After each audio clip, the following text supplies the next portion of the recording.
সেই কথাটি ভাবুন, ইলিশ মাছের কথা। ইলিশ মাছের অত স্বাদ হয় কেন?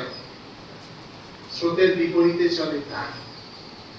স্রোতের বিপরীতে যখন চলবেন তখন কিন্তু আপনার লেখার মধ্যে সেই জিনিসটি আসবে। আমাদের যারা বড় বড় লেখক তারা কিন্তু স্রোতের বিপরীতে চলেই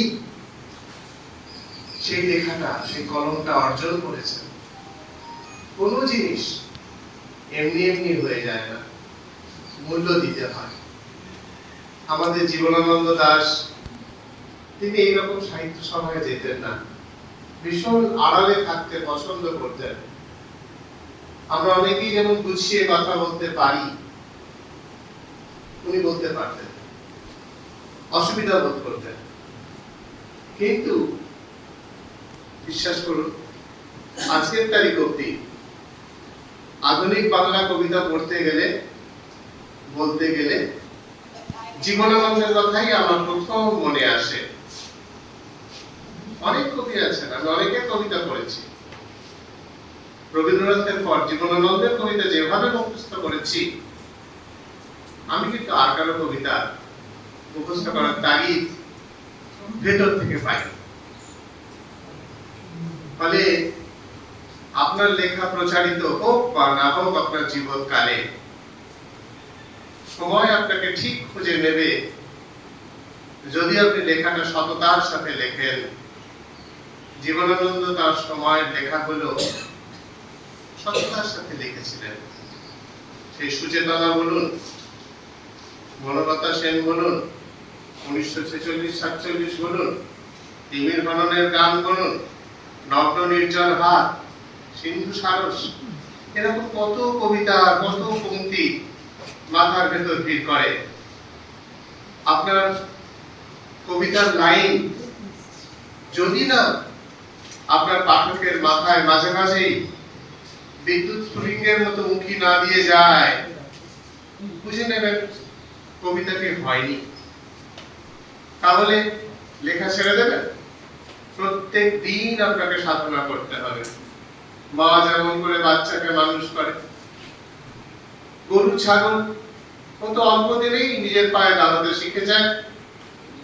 এমনকি বাঘ পর্যন্ত 3.5 বছর বয়স হলে একটা বাঘ পূর্ণবয়স্ক বাঘ এবং সে সন্তানের জন্ম দিতে সক্ষম হয়ে যায়, আমি জানি। কিন্তু মানুষের বাচ্চা 3.5 বছর মানে তার কাছে কিছুই না। 10 বছরের বাচ্চাকেও সবসময় গাইড করতে হয়।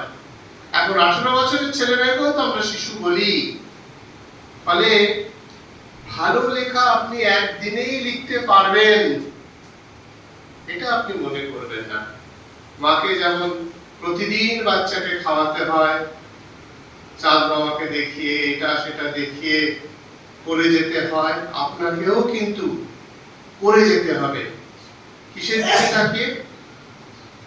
সেই যেমন করে জীবনানন্দ বলছেন, মাটি পৃথিবীর টানে কখন এসেছি, না এলেই ভালো হতো অনুভব করে। মনে হবে চারপাশে যা চলছে, আমার এই পৃথিবীতে না বেঁচে থাকাই ভালো। আমাদের অনেক কবি সাহিত্যিক আছেন, কেন জানি না তারা মৃত্যুর পথ বেছে নেন, আত্মহত্যা করেন, আমি অনেক দেখেছি। তো এরকমটি করলে কিন্তু চলবে না। এই যন্ত্রণাটা সয়ে সয়ে নিজের ভেতর থেকে সত্য কথাটাকে নিংড়ে বের করে আনতে হবে। ওই যে রবীন্দ্রনাথের কথা বলছিলেন, নেড়ি কুকুরের ট্র্যাজেডি তিনি লিখতে পারেননি। এই পারেননি, এই অনুভবটা তার ছিল, এবং ছিল বলেই তিনি ওটা লিখতে পেরেছেন। এবং পরবর্তীকালে সেই বলে যে গল্পটা, সেখানে তিনি কবিতা সম্পর্কে বলছেন যে কি জিনিসটা কবিতা, সেটা তিনি দেখাচ্ছেন বারে বারে ভেঙে ভেঙে। তো নিজের জীবনটাকে রবীন্দ্রনাথ একটা কবিতা করে তুলেছিলেন। প্রতিদিন নতুন নতুন করে বাঁচার চেষ্টা করতেন। আপনারা করুন, আপনাদের অনেকের বয়স হয়েছে। আজকে একজন দিদির সাথে আমার গল্প হচ্ছিল, আমি তাকে বলছিলাম, কারণ রিটায়ারমেন্ট সামনে, আমি তাকে বলছিলাম সংসারের এই বাঁধনগুলো যাচ্ছে এতদিন করে এসেছেন, এগুলোকে আপনি একটু একটু আলগা করুন। আপনার লেখার জগৎ, আপনার মননের জগৎকে সময় দিন। আপনারা এখানে যারা রয়েছেন বেশিরভাগই প্রবীণ হয়েছেন, অনেকেই রিটায়ার করেছেন। আমি প্রত্যেককে অনুরোধ করব, গতানুগতিক ছন্দে চলতে হবে না। কি করলে আমি প্রমোশন পাবো, কি করলে আমার বাড়ির ঘরের প্ল্যান আটকে দেবে না, এইগুলো আর আপনাকে ভাবতে হবে না। যেই আপনি নিজের হাত পায়ের শেকলগুলো খসিয়ে ফেলবেন, দেখবেন আপনার কলম সত্যের দিকে তাকিয়ে কথা বলছে। ধন্যবাদ।